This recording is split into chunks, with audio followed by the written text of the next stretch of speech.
ना, I am okay with NITs, तो वो भी एक चलन आजकल बहुत तेजी से चल रहा है। जेईई मेन में जिनकी 60,000, 50,000, इवन 20,000 भी रैंक आती है, तब एडवांस का एग्जाम ज्यादा आसान हो जाता है। चैप्टर सीक्वेंस, ये आप खुद से एक ध्यान दो कि चैप्टर सीक्वेंस जो है वो क्या होना चाहिए, ठीक है। जैसे सबसे पहले जो यूज होता है, सबसे पहले जो यूज होता है वो कोऑर्डिनेट ज्योमेट्री होता है, 2D geometry, 2D plus 3D एक साथ करना है, ठीक है। 2D प्लस 3D, इस पूरे का वेटेज जो होगा, यदि आप ध्यान दोगे तो इस पूरे का वेटेज 30 से 35% होता है। जेईई मेन या जेईई एडवांस का, दोनों का मिला के 30 से 35%, ठीक है। फिर उसके बाद आपको क्या करना है, अलजेब्रा, ठीक। ये अकेले का वेटेज जो होता है ये आपका आएगा 25 से 30%, ठीक है। ये अभी अलजेब्रा इन हाल फिलहाल के दिनों में लास्ट 5 to 10 ईयर्स से अलजेब्रा के क्वेश्चन कम आते हैं। कोऑर्डिनेट उसमें चूंकि 3D के 3-4 क्वेश्चन आ जाते हैं, इस वजह से वो यूज होता है, ठीक है। अब यहां पर आपको ट्रिगोनोमेट्री के फॉर्मूले प्लस कैलकुलस, इन को मिला के, ट्रिगोनोमेट्री बहुत बेसिक होती है। ट्रिगोनोमेट्री मतलब इनवर्स बोल रहे हैं, यानी कंप्लीट क्लास 12th भी बोल सकते हो आप, प्रोबेबिलिटी को हटा के। तो इसका वेटेज जो है ये 35 से 40% होता है भाई, है ना।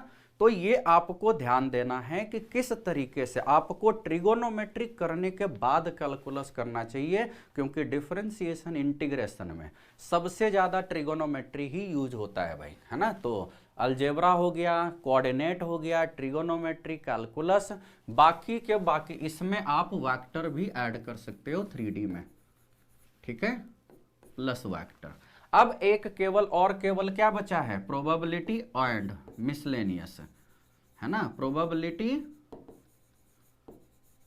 प्लस मैट्रिक्स डिटर्मिनेंट सब इसी में है, तो ये जो आएगा ये 10 से 15% आ जाएगा। मतलब एवरेज है, प्लस माइनस 5% का वेरिएशन हमेशा, वो तो पेपर पर डिपेंड करता है। दिस इज फॉर एडवांस, ये जो हमने लिखा है ये एडवांस के लिए लिखा है, ठीक है। क्योंकि यदि आप जेईई मेन करोगे, यदि आप जेईई मेन की बात करते हो तो सबसे अच्छा होता है मैथमेटिकल रीजनिंग, उसके बाद अच्छा होता है स्टैट्स, उसके बाद हाइट एंड डिस्टेंस के 3 क्वेश्चन तो फिक्स हो गए।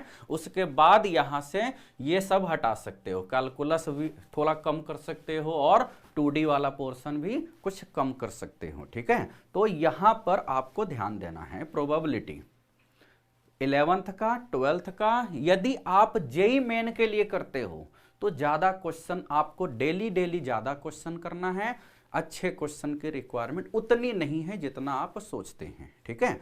तो आर PYQs आर सफिशिएंट, तो जेईई मेन के लिए मैंने क्या लिखा है, जेईई मेन के लिए यस, जेईई एडवांस के लिए ऑब्वियसली नॉट। जेईई एडवांस के लिए आपका PYQs ज्यादा सपोर्ट नहीं करता है ना। जेईई एडवांस के लिए आपको क्या करना है, तो सर जेईई एडवांस के लिए more and more subjective approach होना चाहिए, more and more subjective approach. ये